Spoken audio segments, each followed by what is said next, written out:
Welcome to Voice Podcast, the podcast for students by students.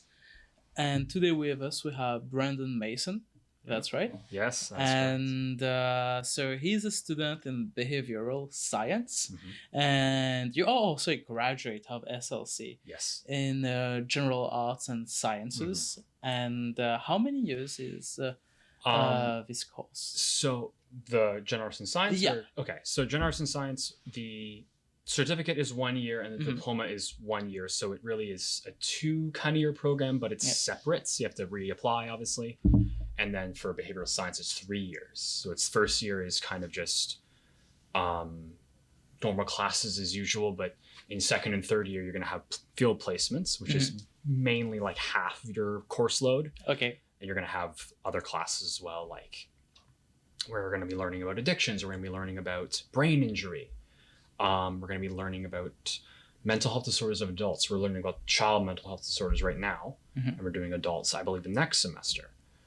And then we also have just normal psychology. We have behavioral analysis. And then we also have a professional effectiveness program, which is just our class, which just teaches us how to take tests well, how to do studying correctly, note taking, sending an email to somebody in a professional manner. And that it's a new addition, I believe, to the course as well. So I think it's something that everyone has to take, because it's kind of like different transition with like between college and high school. Okay, well. Yeah. So are the two courses related to each other, or? No, I was kind of told that general arts and science is like a Swiss Army knife. You can do anything with it. You can go into any real program as long as you kind of have like the prerequisites from the general arts and science as well. Like I was unaware that I could take behavioral science right out of high school. I didn't know I needed just a science instead of just psychology. I thought that was what the prerequisites were. Yeah. So it's a lot. It's a hard course to get into, but it's not like an easy. It's a hard course to get into, but it's not that hard to, I guess, apply for it. You can apply for it with the prerequisites and be considered fairly, but it's also high competition as well, from what I heard. Okay. So it's definitely a very useful course in my opinion. And what made you now choose to come back to SLC to do behavioral sciences? I chose to go back because after taking a year off from 2021, 2022, I was like, I need to get myself back into college, because just that program, the diploma program and the certificate as well, that you really only get a diploma, is not really going to be enough to get like a job. But also I was thinking before I left, I really want to do something in like behavioral science, something science related. And I was kind of recommended, maybe you should take this, maybe you should look up on it and kind of figure out is this going to be a good fit for me? And I looked at everything and I was like, yes, I should be taking this. I also applied for like community justice services and social worker. And I got into this one as well as social worker as well. And I was like, okay, yeah, taking this one for sure. And I think it's been the greatest decision I think I've made. It's a great program so far. I've not even done a semester and I've already think it's great. I'm going to be out in the field doing a controlled placement. That's one that's already predetermined in the fall of next year, and then I get to pick my own for year 3. So okay. I can work wherever I like, hopefully in Kingston or close-ish by, and I'd be doing that for half my course load and like learning really hands-on stuff as well. Like that's kind of what I like. I like the hands-on things and being able to have like real life scenarios going through and kind of allowing me to learn and apply my knowledge that I've learned in this program so far, that I'll be learning eventually as well. What do you like specifically most into your behavioral science course? I like learning about people, honestly. That's kind of what it is. Like just psychology itself is just learning how people tick. That just fascinates the heck out of me. Like we're learning about words, the absolute difference, or like absolute threshold. You are able to determine like the difference in weight by such a minuscule amount, like pool cues, for example. I'm able to decipher that this is an 18 ounce and this is like a 19 ounce. That minimal of a difference, you can tell, oh, this is lighter, this is heavier, by like a single ounce difference. You can tell that's heavier or not, which is, I think, is crazy. I never thought like, oh, that little amount we can tell. And like obviously larger amounts, it's a larger difference you can tell, but such smaller differences you can tell. It's just crazy to me that you can do that, that we're able to do that. And the memory as well. It's just all my professors have just been told that our memory is garbage.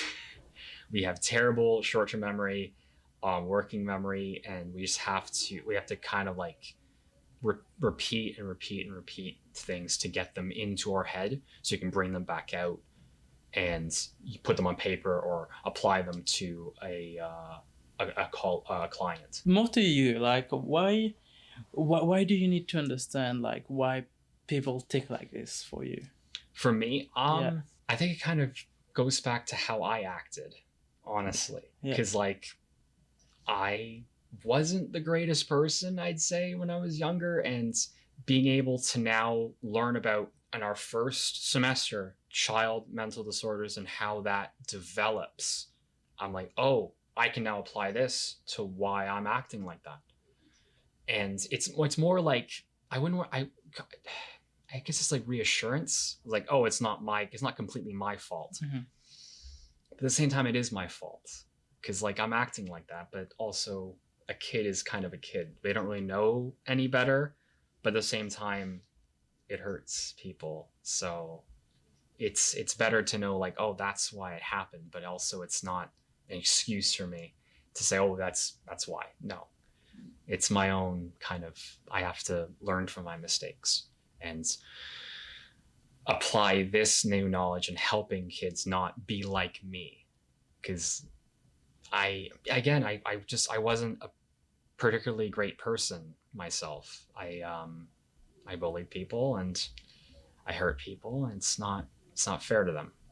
I'd say I want to talk to them again, like say like, oh, I'm now this. I want to be proud of the way I am instead of that person I was before. And it's just that's why, honestly. So you would say that you are studying like behavioral science because of who you were in the past, right? Yeah, but also I want to learn. I want to do this field as well. Mm-hmm. I want to analyze behavior and how to stop it or continue it in a ethical way. Yeah, like not with what punishment is to kind of parents as well. Like punishment to parents is obviously physical things, and it's that unethical stuff that behavioral analysts don't really want to don't really want to go to help a child or help someone improve their behavior or stop an adverse behavior. Okay. And coming up to ethical and non-ethical, what do you consider ethical? Ethical things are using a reward system to help a child, to reinforce a child to do more behavior, or taking something away that they like that is a punishment to them that stops a behavior. But like non-ethical, if I'm allowed to say it, am I allowed to say go for it? Spanking, using the belt, slapping people, like it's physical harm. Mm-hmm. I'll just generalize to that. That's not ethical. No, that's gonna hurt. That's more gonna hurt a child than help it. That's gonna be traumatic to a child instead of helping them. And that's as I've grown older, that's like, it's not right to hit a child. Like, it's not right to do that. That's kind of, it's not ethical. Yeah, no. Well, what would you say to kids that, for example, me, I was hit as a child, not badly. I guess I understand there's some degree of being hit. Like, Yeah. I was probably slapped a few times. Hit like that. And, Intensity. yeah, but for me, this is not what. For me, I think it worked. I really think it worked. Like, hey, like, don't do it again. It can work. It can. There's work an explanation that Yes. goes with it. Like, hey, don't do that. Like, 1 or 2 times I do it again. I was a good kid, so Yeah. I would understand. But some few times I needed that proof. Yeah. Uh, Kids are actually kind of designed to kind of push the parents to their absolute break point. Like after the first time it happens, like, I want to do that again. And that's kind of what I'm getting from that. And obviously, if you're a good kid, then it kind of worked. Physical punishment can work. It's just there needs to be restraints from the parents, I'd say, and not going like so far as to actually like causing trauma. Like, obviously, it's not traumatic to you, is it? Yeah, no, Not really, no. yeah. It was like playing fight. Like, oof. Yeah, I played fight every time. So yeah, this was with my friends, with my roughhousing. Yeah. Nothing rough, nothing. Yeah, that's what the general term is. Yeah. I get you. It's just that. So, but truly, definitely, like, even I got slapped by my teachers when I was in primary school. So it was all fine. I have. What? Huh? I've never been. I was never in elementary school. Yeah, I was never elementary, primary. What would you call this? Like, I don't know how you call it. Elementary school, like K to 6. Like 5 to 6 to 11 years old. Yeah, it's grade 1 to 5. Yeah, grade 1. Grade 1 to 6. Okay. Yeah. Then that was the only time. So, but for me, again, like, I mean, school systems, I'd say, were different a little bit in Yeah. how. Yeah, it changed a lot, I guess. But it worked for me, I would say. Like, I needed from time to time to get that as a kid. But yeah, I believe in some kids it can be different. It depends on the child. It depends on the degree. It's human, At the end of the day, I believe everyone is unique. On Earth, everyone's brain works differently. Even if we can categorize some people in different boxes, even in that particular box, so many people are so different. Yeah. So it's like, I can understand where the approach comes, that it's non-ethical now. Yeah. So I kind of understand it. And so what else is non-ethical? Like, if, for example, apart from physical manipulation. In my opinion, we haven't been taught that, but I think manipulating a child into, like, it gets them trust issues sometimes. Because, like, say, like, for a promise, if you break a promise with a child way too many times, they're gonna have trust issues in future, and that's like, it could be non-ethical and ethical to some, but to me, that's not ethical to me, because it's just it hurts. It kind of causes trauma to a child.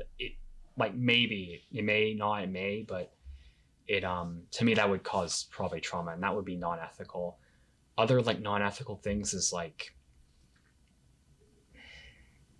yeah, like coercion's kind of the same thing as manipulation, but also that's not right in my opinion. But do you think the reward system is non-ethical? The reward. Like you told me, like the reward system. That's not. No, that's ethical, because there's a means for the child to, like, oh, I want to earn more of this token. Let's say, like, like I don't know if you're in school. What would you say if the token no longer is a token for the child? Then the reward system no longer finds its purpose. It's like a dog, It's like a token, an animal. A token for a child. Most animals, like, build that relationship because you're giving them food. So is it like the same behavioral system of, hey, I'm giving you, child, this because stop doing this, then you will get this? Don't you think, like, while it No, can, that's yeah, no, that's not. No, yeah, no, no, no. That's not what it was. yeah, Using a token reward yeah, system is for good behavior. They show good behavior and Mhm. they get, let's say, a star. Like Mhm. in school, there's like these little, like, I guess, charts that have like Yeah. stars on them, and that's Yeah. like that's the reward system. Mhm. You do a good behavior and you get that. Have like giving a child something they want because they're doing a negative behavior isn't. That's No, I'm not saying they get because of a negative behavior. I said because if you don't do this, then you're going to get this. It's the same thing. So Yeah. basically, if you do a good thing, you're going to get a star. Yes. But like, I believe for me personally, it's more personal. It has nothing to do. It's more a personal question. Yeah. It's like, I believe more in making a child understand the core principle of, hey, you're doing something good because you do it out of your heart, you do it out genuinely. Don't expect every time you do something good, you're going to get a reward. Yeah, that's why like token reward systems are useful for younger children, but as you get older, the thing that you could do is just, there is still reward systems you can do, and that's telling someone good job about doing this. Like just general good jobs, or just high fives, hugs, handshakes. That, because that is actually expected in the real world. You do actually get that sometimes, especially because I work in a grocery store. I get good job, you're a good cashier. That is rewarding to me, and that's like that being taught like at an older kind of child, like 10, 12. Yeah, that is, you kind of have to evolve it as you go and the child gets older. So would you say like, for different stages of life, there are different ways to bring up things in life?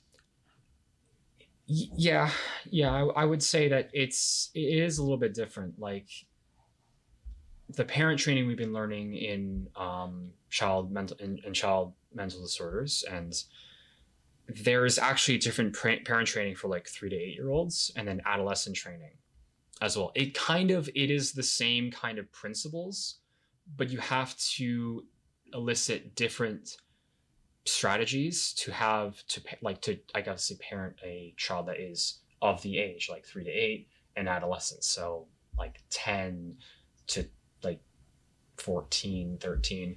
When you get a teenager, it's kind of like more open, I'd say.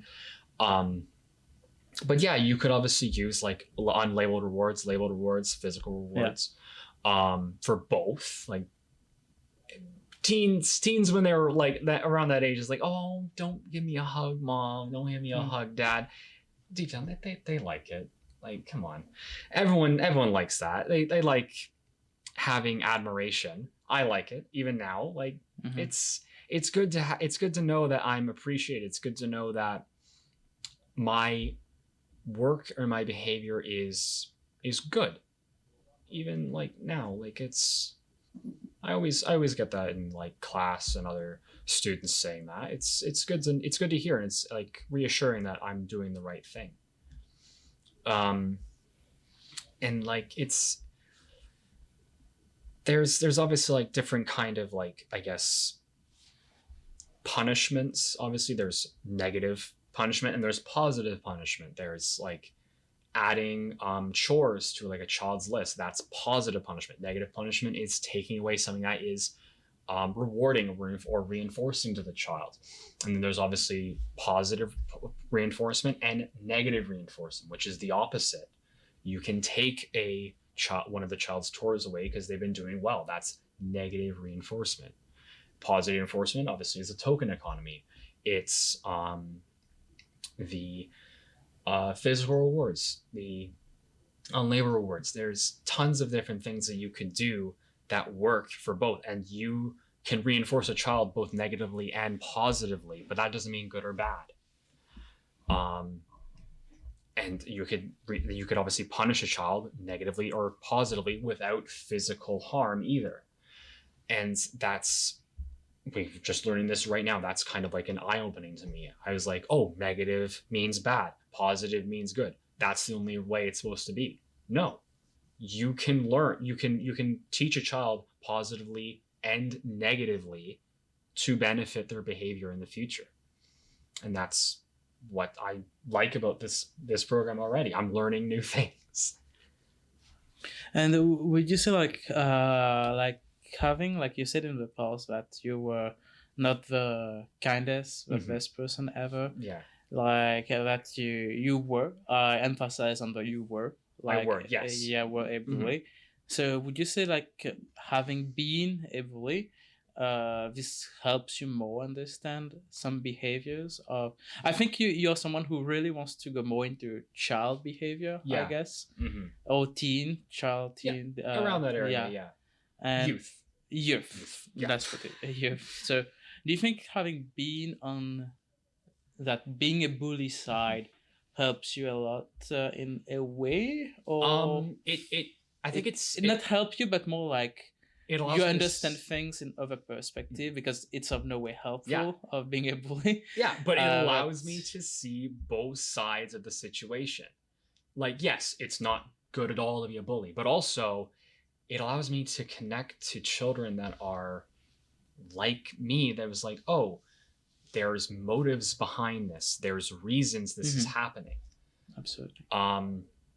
The theory is something called Patterson's coercion theory, and that's kind of what led to my being a bully. Like, it doesn't have all the core concepts, but it has some of them, and it's not, I wouldn't say like, oh, I'm a result of that. No. Can you explain to our audience what the theory is? Totally. Just to, yeah. So Patterson's coercion theory, it first starts off with like parents that had kind of a rough upbringing. They have low income, one job, like parents, like one parent's wearing has two jobs. There's like a single parent as well. Grandparents weren't the best to the parents as well. Higher health risks, like poor neighborhoods, and then it progresses into the children being treated like how the grandparents treated the parents of the child. So it just kind of progresses, and there's no house rules in the home, there's violent outbursts, there's no rules at all. Like, kids nowadays say, oh, you have no rules at all. It's actually a real detriment to have no rules in the house, because as you get older, you will know, like, you won't really know right from wrong. Like, having no curfew and you being able to come home at like 2 a.m. every single night, you can say, oh, it's great. No, it's not. Having a curfew, or having like a loose kind of like having loose, like you have to be home at like 11 o'clock at night. Okay, sure. I don't mind doing that. So again, back to the theory, getting off topic. But as that goes down, you'll have like kids that have like lower self-esteem. They have social issues. They have parental issues, and they get low self-efficacy. They start to hang out with really the wrong group of people, like kind of, as my professor took it, delinquents. And that would lead to the child now parenting like their parents, and that cycle will continue and continue and continue till death meets us. Like, and we as behaviorists, or we as being able to treat it, we have to intercept when the house is kind of like, when the children are being raised. No house rules. It's violent in the home. There's irritability. There's just strife in the home. That's where we have to intervene before it gets too far, because past that, it's going to go on. The cycle will now repeat. And so, coming to more of that theory, yeah. We're diving deep into very, very niche. So would you say that the parents are not doing their duties and responsibilities as a parent? Yeah. I would say the parents, like having the no house rules, the parent is a little less in the child's lives, and they become accustomed to that. and like having kind of a rough childhood as well. So that's, yeah, I would say like, and that's what the parent training is for. This all kind of ties back to it. Yeah. Having that allows parents to now parent effectively and not have a child that's going to have problems in the future or have kind of trauma, but also they're raised correctly to know right from wrong. And yeah, that's kind of what that it is a theory, but obviously it's kind of a theory that I'm like, I've connected myself, and other colleagues in my course have connected themselves as well. Like I've talked to them, and that kind of class hit really hard for a lot of people, I could tell, because we kind of realized, oh shit, that's us. Well, this happens. A point of realization happens at any time, right? Yeah. For you, even like you said, you were a bully. Was there a point like when you realized that you being a bully back then, that hey, it's not right what I'm doing, or I have to change? The moment of realization was a friend of mine. We were like, where I used to live in Mississauga. Mm-hmm. Massive town, small here, so that was crazy. But how old were you back then, just to put into picture? I lived there for 14 years, and I'm 22. Mm-hmm. So I lived here in Kingston. I live in Napanee, but Kingston, 8 years. So I'd say like the bullying ended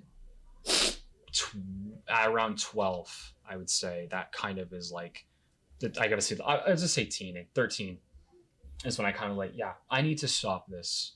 I'm going, especially in middle school, that is where it's kind of like, especially my middle school. My middle school was really, really sketchy.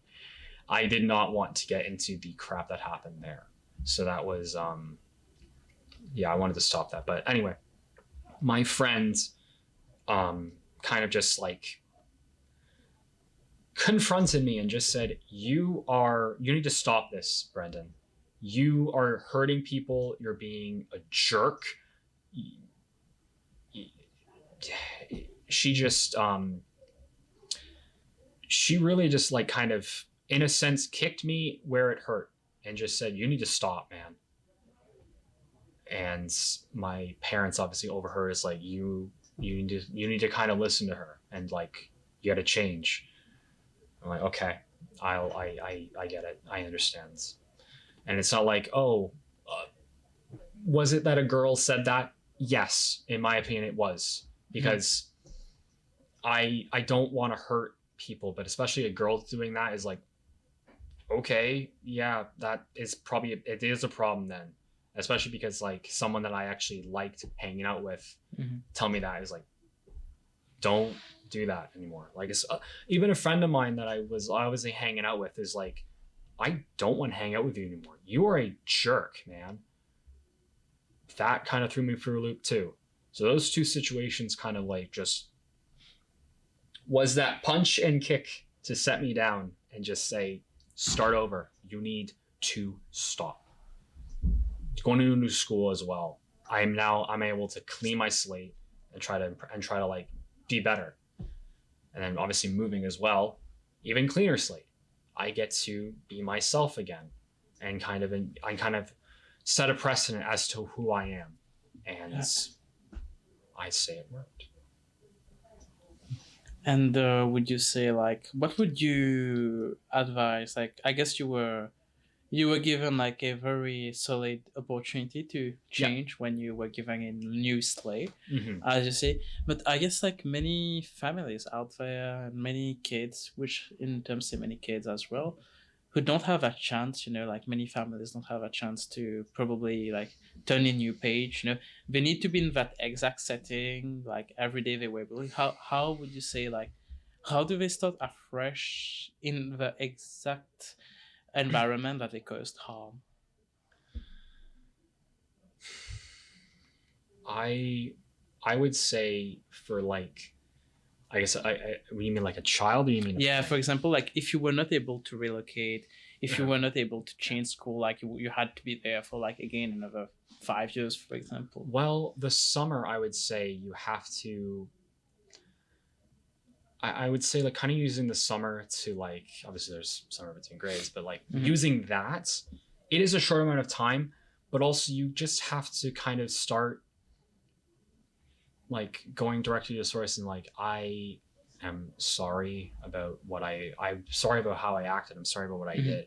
And just let people accept you back. It's not going to take, oh, it's in a day. No, hell no. It's, I would say I'm not like, for me to move, obviously I have like new friends and stuff that kind of helped.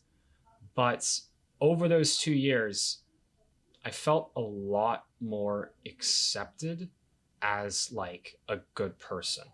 Like over those 2 years, you mean back in middle school? Back in middle school, yes. Yeah. Because I obviously switched schools, but I still had other people that I used to have class with. Yeah. So they were able to see that change. And was it perfect? No, it's never perfect. You have to, it takes more than like a few, it takes more than like a few days. It takes weeks, months, even 2 years. It's not even perfect after that. And like, I would say I'm not completely okay with how I act. I'd say, no, I'm not, but there's always room for improvement. Like that's kind of the mentality I've kind of gotten myself into, and just, there's room for improvement. You can improve on how you act. You can improve on how you present yourself. Like even my sense of style has gotten a lot better. I would say, it's like I want to look professional and clean. I'm just like simple t-shirt and jeans. That's it. I look a lot. I feel I look nice, and it just allows me to have more self-confidence in myself. Was that the only reason that helped me change? No. It's just your attitude. It's your state of mind as well, and just kind of allowing yourself to move on yourself, but also allow people to move on and accept the new you. All right. Yeah. And so this is like like coming to like what helped you change, like in your sleigh. See, we're both messing up. That's what you say, right? A new sleigh, or what? A new what? A new slate? Yeah, new slate. Yeah. Slate. I'm sorry. Like people who know me will understand the sleigh. It's okay. Anyways, oh god. Yeah, it's something at the essay we do. Sleigh. Yeah. Keep it in. So, sorry. Oh, that. I'm laughing if you don't worry. This was supposed to be a serious podcast, but anyways. You cannot have it. No, you have to have kind of fun with this, I'd say. Yeah. I'm having fun myself. I know this is a bit of a serious one, but honestly, you have to kind of laugh a little bit. Yeah. And it has nothing. It's nothing related to bullying. Don't worry. Sleigh is kind of a slang, that's a new thing also. Like slangs continue to be changing. Yeah. Throughout generations as well. I'm not gonna say it. Like try to say it in a polite way. Oh. Yeah. Let's try to say every like slangs in a polite way. Well, okay. The slang I have is not like a bad slang. It's just POG. POG is like awesome. That's the slang that I use. Right. Yeah. So, wow. Oh, say it in a polite way. What does POG mean? POG is it just means like awesome. That's like, for example, like the World Cup. Yeah. France scores. Oh, POG. That's awesome. Why? For I'm a zillennial. Okay, so like I'm right at the like millennial ended. Yeah. And Gen Z started. So. I'm 2000. I'm like on the friggin' millennium as well. No, you're a Gen Z. Oh, I am. Yeah. Gen Z started. Really? In 1996. Well, yeah. Good to know. Yeah. Did not know that. So everything which is after 1996 is Gen Z. So and everything I think after 2010 is Gen X? no Generation Alpha. Alpha. So everything which comes after Gen Z is Generation Alpha. I think they are like 12, 13-year-old right now. Fortnite kids. Yes. What? The Fortnite kids. Yeah, Yeah. for Fortnite kids, if you want to call it. That's the slang. There you go. That's the slang, but it's a polite slang. It's like, where did PUG originate from? It originated very while back, but like it was like it.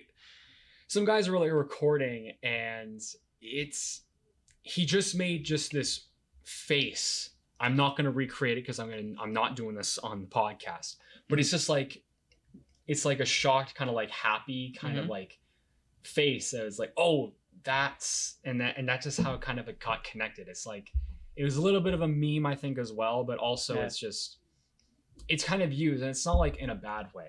It's something that's like celebrated, I guess, because I was like it kind of made like a fun kind of thing to say sometimes. Yeah, that's really all for that kind of slang. But like the Fortnite thing as well, as like Fortnite came out in 2017, I think. I don't remember, to be honest. I'm old. That was 5 years ago. God. Was it 5? 5 years ago. Yeah. Fortnite. I played Fortnite once. I've never played Fortnite. I don't want to. I just played it for 30 minutes. Just for shits, yeah.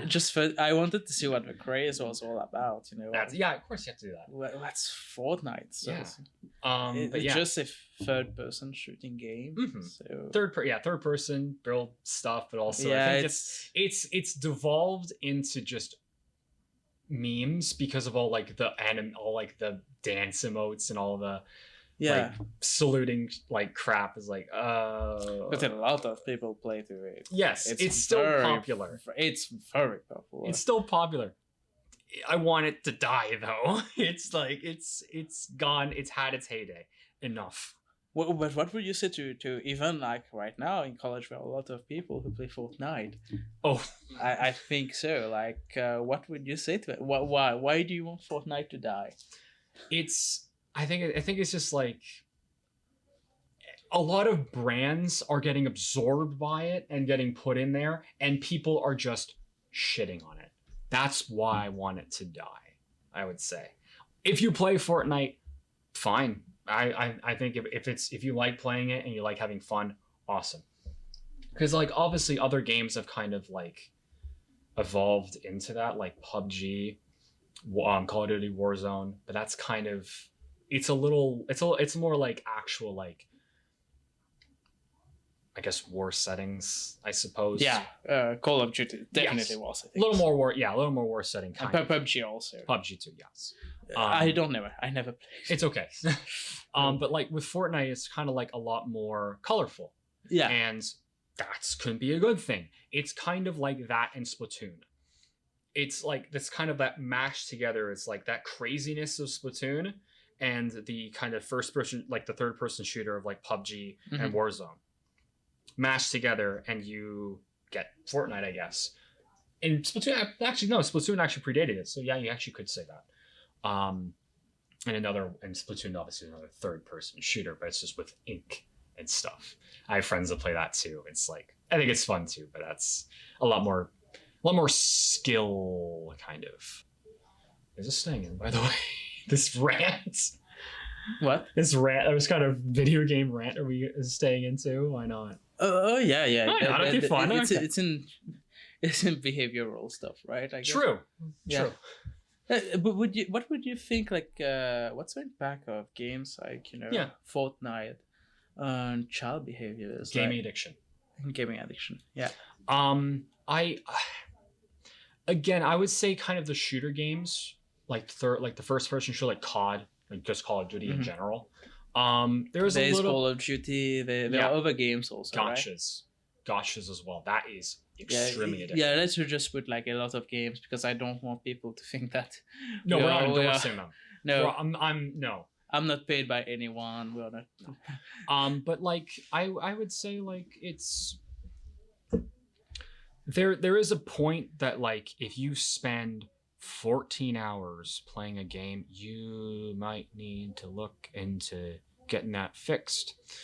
And it obviously is a longer process, but like addiction is kind of, it is like it's a psychological behavior as well. Mm-hmm.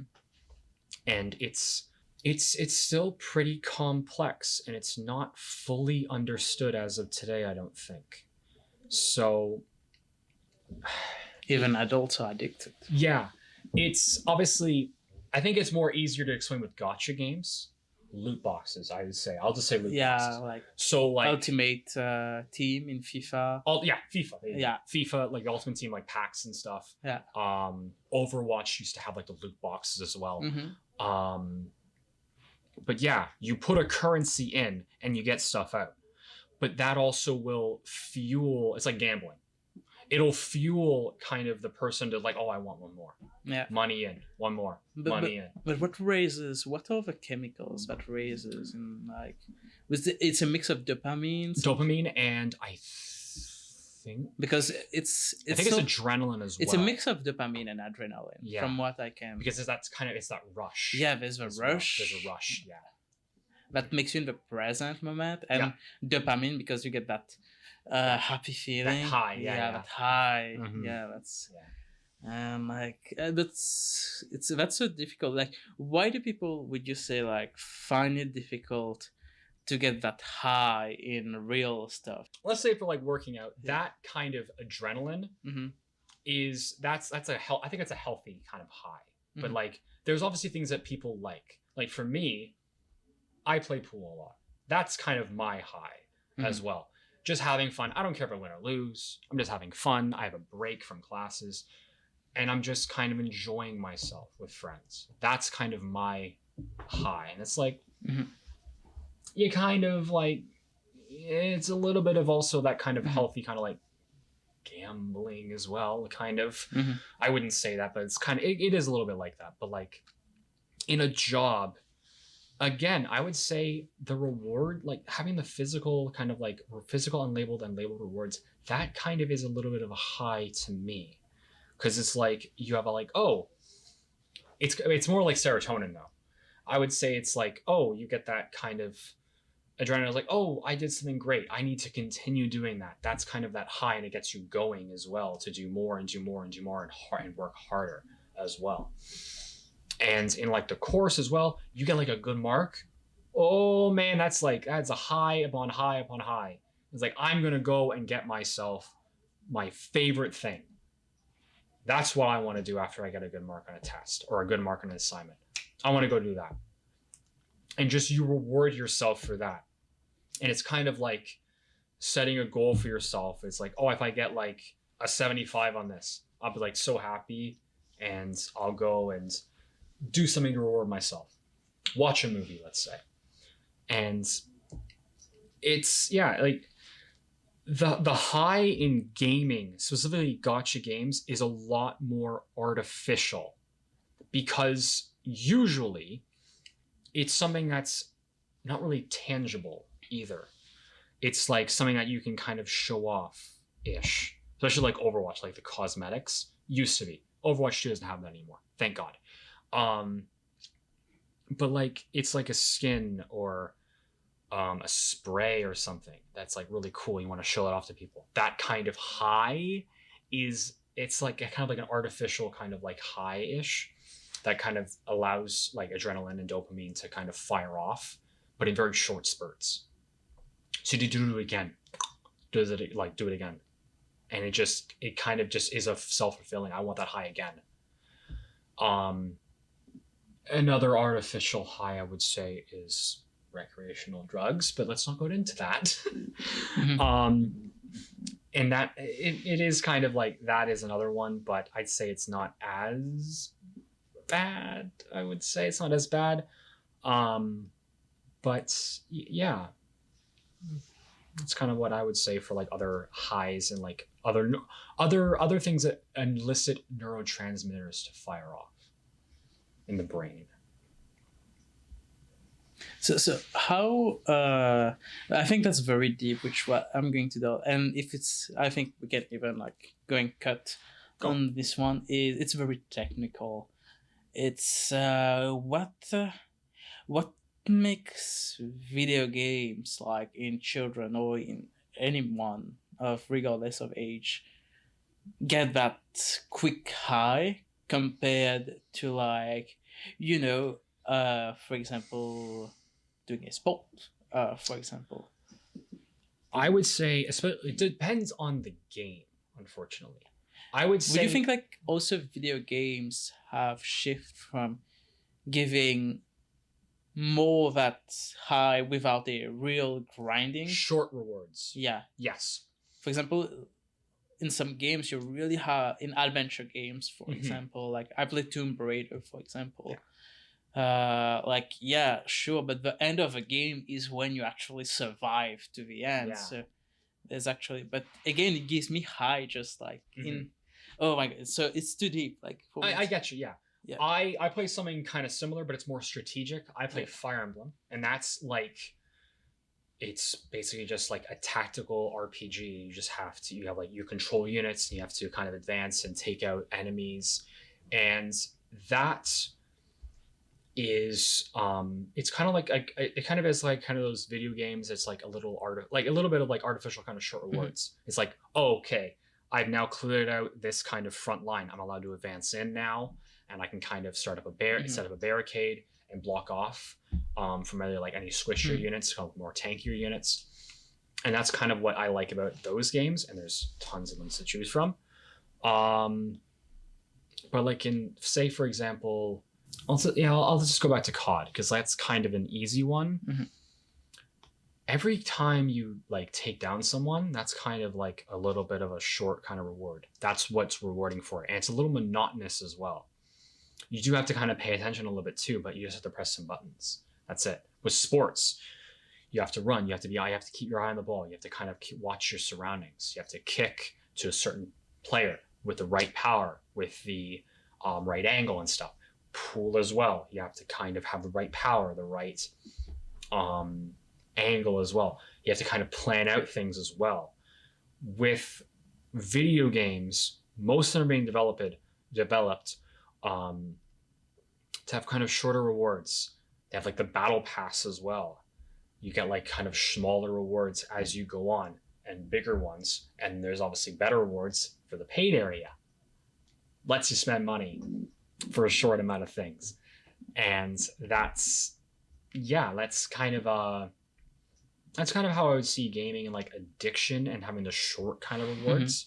And what would you say like nowadays, like the dangers of bullying, or even like the growth of teenagers or even young adults? Would you say like social media is something which is uncontrollable? Because every child has smartphones. So how ethical did you think like this platform should be in terms of ethics? Because I believe children nowadays, teenagers, youngsters, spend most time with a smartphone than with their friends in real life, or even their parents. Yeah. The isolation of being like, for me, when I was a little bit younger, I had like a little laptop of my own. I isolated myself and like just looked at social media and stuff. Even now I have social media, but like I kind of look at it briefly, kind of look for stuff that it's like important, put it down, and then I wait. But like I try to like reward myself, especially like with like schoolwork. If I'm doing a massive assignment, I want to take a break. I can look at social media for like 10 minutes, put it down, do my work now for like an hour, and go back. And it's kind of like that simple kind of response cost.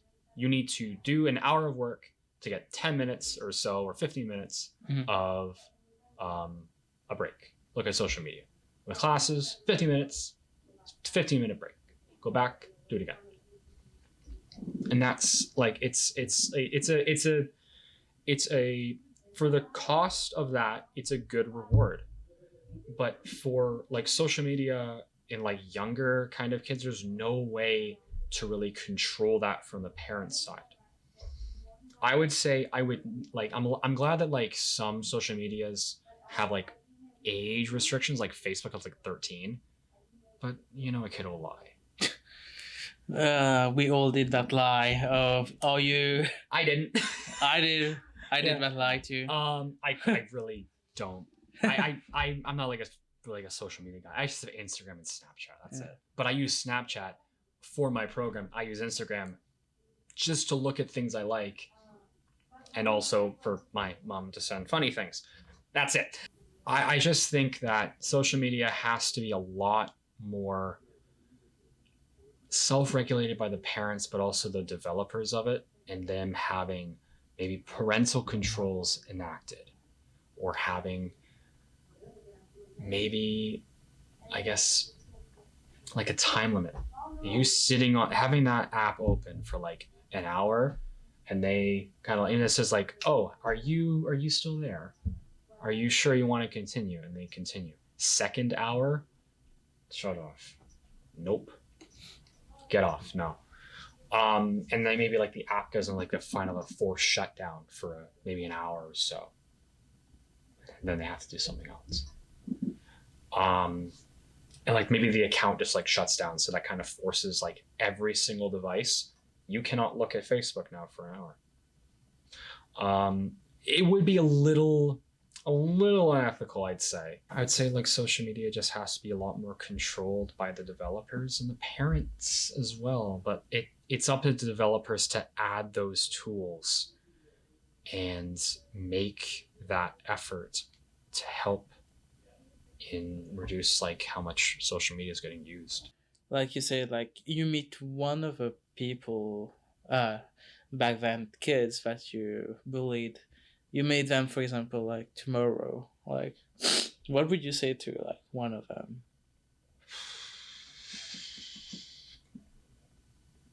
Because this happened like 10, 12 years ago. Yeah. Yeah. I wouldn't. Yeah. I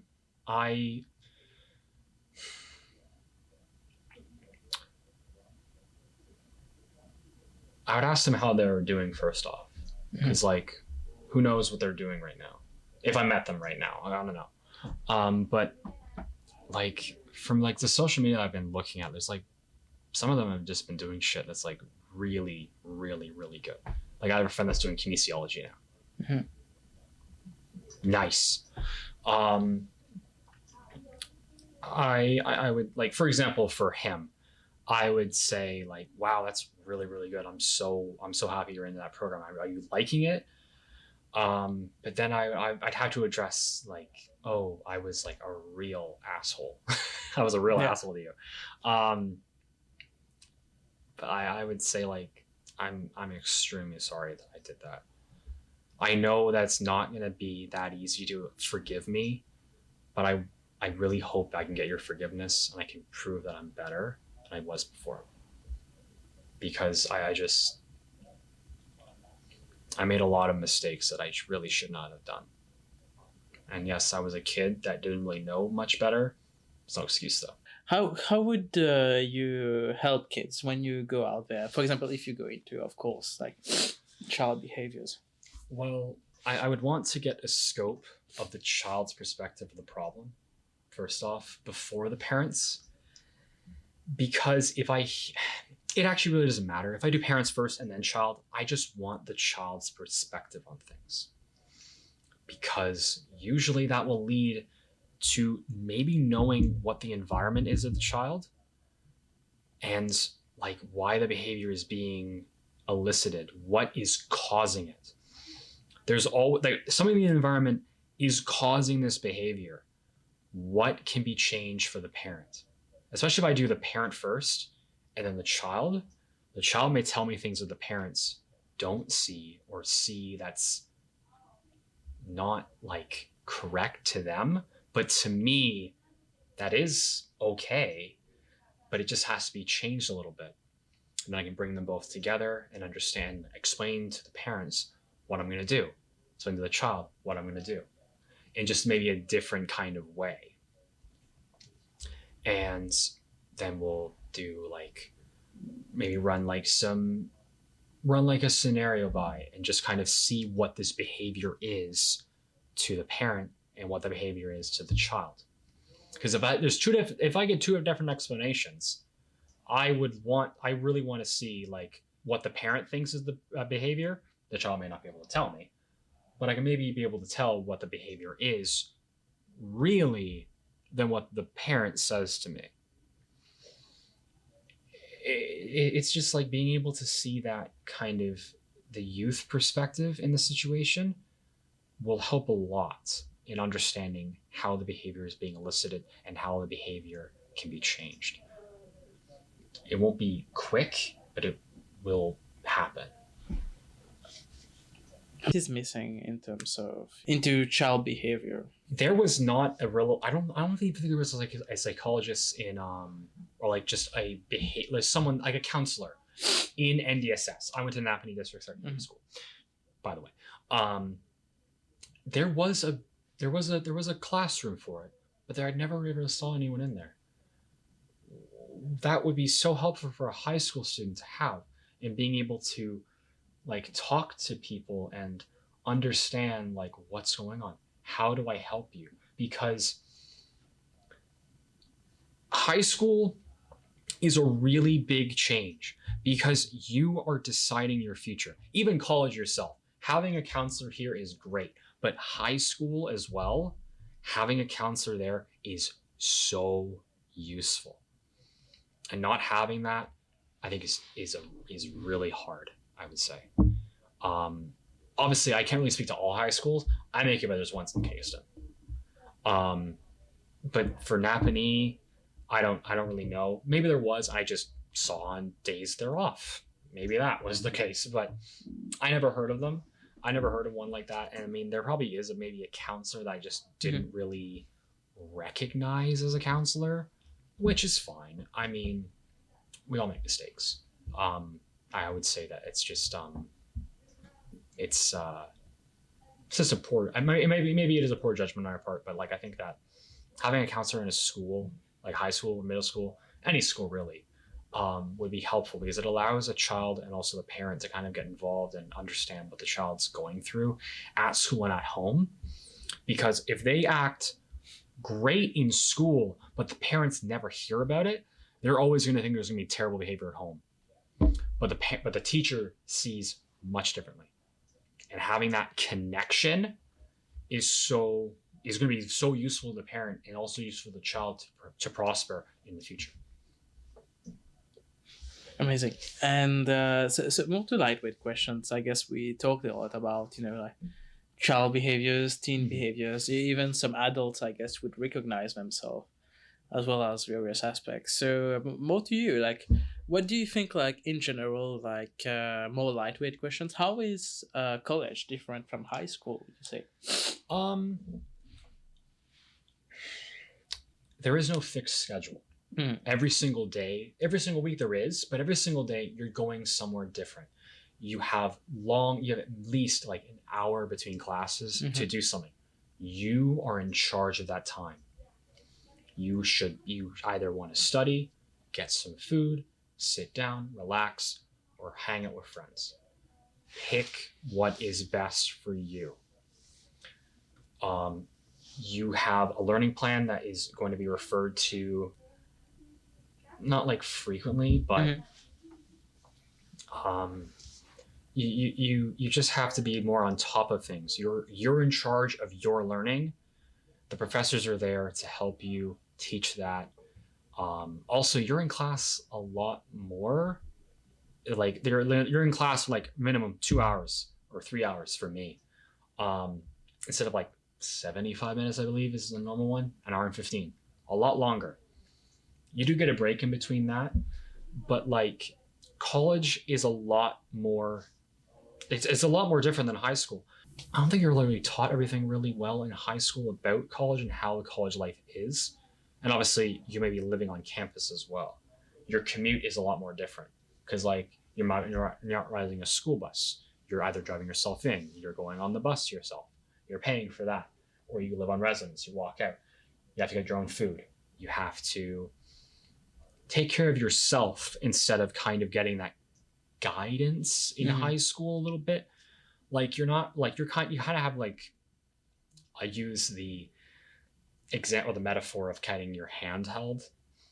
High school kind of holds your hand a little bit, but like high school, like with college, is like you're on your own. We are going to help you as best. We're going to help you with where we can, but you are in charge of your own learning. And that's how how I see it. Okay, and more about you, like, what do you love to do, like, in your everyday life, mostly? Apart from studying, obviously. Studying, yes, yeah, and pool. yeah, and pool. Yeah, and yeah. pool, Pool. Pool is my thing. Yeah. I'm in there like an unhealthy amount. I think so. I think at VSA everyone knows. I'm here, yeah. There's that pool guy. We have an entire Snapchat group just called Pool, and it's just us, like 5 or 6 guys. Yeah. But yeah, I like hanging on the essay, like studying and stuff, trying to study, but I like studying at home. I like I like hanging out in the concourse, having lunch there.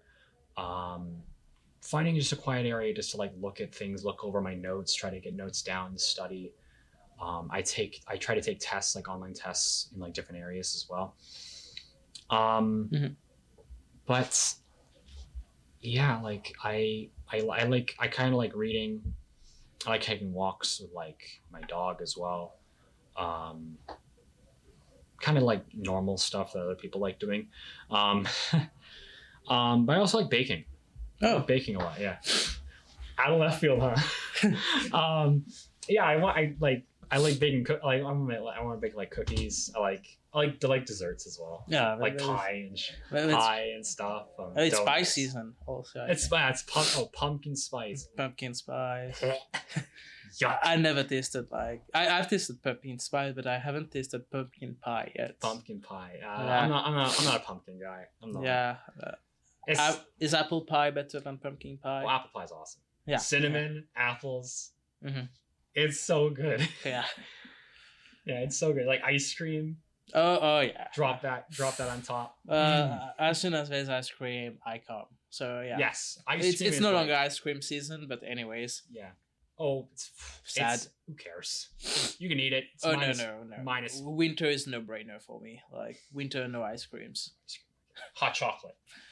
Yeah, unfortunately, I've started a hot chocolate streak. Yeah. I'm a simple hot chocolate guy. I like just hot chocolate. I've been trying to put cinnamon on hot chocolate. I haven't drank like hot chocolate probably since I was 11 years old. Oh, okay. And since I came here, no, in fact, the last time big lie. Hot chocolate last time before I came to Canada, obviously, was when I was living in Paris. So it was cold. It was during winter. Yeah. So yeah, I used to drink hot chocolate then. Yeah. So every time it's cold, I think when it's more than cold for me, hot chocolates come in. Yeah, it's like it's kind of like a memory that kind of brought you back. It's like, oh, I need hot chocolate now. What is your life dream? What is your life dream? Life dream? Yeah. Is there a bucket list somewhere? Like, hey, you have things written. I don't have a bucket list. God, my bucket list is no. My bucket list is living. It's empty. It's empty. It's living my best life. Okay. Not like wasting a day. Okay. Doing something productive and just helping others as well. Is there something that you would love to do? Like if you had like, I don't know, like I do have anything which you would love. I do have something on my list. I want to go to Norway. Norway? I want to go to just Scandinavia in general, but Norway, Sweden, Finland, Denmark, plane ticket, gimme now. I want to go. I want to go. I want to go and like explore that place. Yeah. They have such a crazy society. Like not crazy as in bad, but crazy as in like. What's crazy? The prisons in like Norway. Yeah. You are not literally like, you're not in like a cell. You are in like an actual like apartment. They also have like, there was a study that said that like Norway, Sweden, kind of Finland, all 3 of them are like top 5 in like happiest population. Canada's in there too, like kind of maybe like top 10, but like, they have like, the government there is like, they have a really good, they have a really good lifestyle. Like their life expectancy is a little higher up as well. Like they live longer because there's not like as much pollution. They're innovating. Like there's like a highway in Sweden that like charges your car as you drive. What? That's absolutely mind-boggling and crazy and fascinating to me. That technology has happened. Get this to other places. That's so useful. There's more electric cars coming. We need those. We need that. I almost said that Elon Musk is from there. No, he's not. He's from South Africa. Yeah. I caught myself. But yeah, like Europe and kind of like Australia, there's like a lot of like innovation going on. Yeah. There. Like the Netherlands as well. I want to go my bucket list. I want to go to Europe. And one word to end, you would love to address to SLC students? I would say the one thing I want to say is any college student generally, it's just you need to pace yourself a little bit going on to begin. Because like if you let yourself get overwhelmed, you're gonna fall. You're gonna fall, I'd say. Like I kind of go overwhelmed in my first kind of year, but like you need to just let things kind of go. Do not procrastinate. That is the one thing I will say. Do not procrastinate. I do. Thank you for admitting that. I admit I do as well. However, don't procrastinate, especially like in the end of the year when there's like all like these massive things. You're going to die. Yeah. Like you're going to die. Yeah. I procrastinate moderately. Yeah. I progress as best I can. I try to get the larger assignments done first, and then I get the smaller ones done where I can kind of like, I can procrastinate a little bit. Well, thank you very much, Brandon, for showing up for this special episode, talking mostly about one very specific aspect of behavioral science, which is among youth, children, and teenagers. And thank you for your knowledge and your thoughts as well, and sharing with us, admitting that, hey, how you were and how you changed towards becoming a better person, like from a bully to now like someone nice, like always nice seeing you around. And as the pool guy, as the essay, there's that pool guy. Yeah. Hey, I'm the podcast guy, so don't worry. Like, you have a title, now I have one. But anyways, thank you so much for watching this episode till the end. And you can follow us on Essay Voice Podcasts, and you can listen to every episode on Spotify and Apple Podcasts as well. And it's available in visual and listening on YouTube, which I would love you to watch and see how we laugh, we have fun around here. And have again an amazing week at SLC. And see you soon every Tuesday. Bye-bye.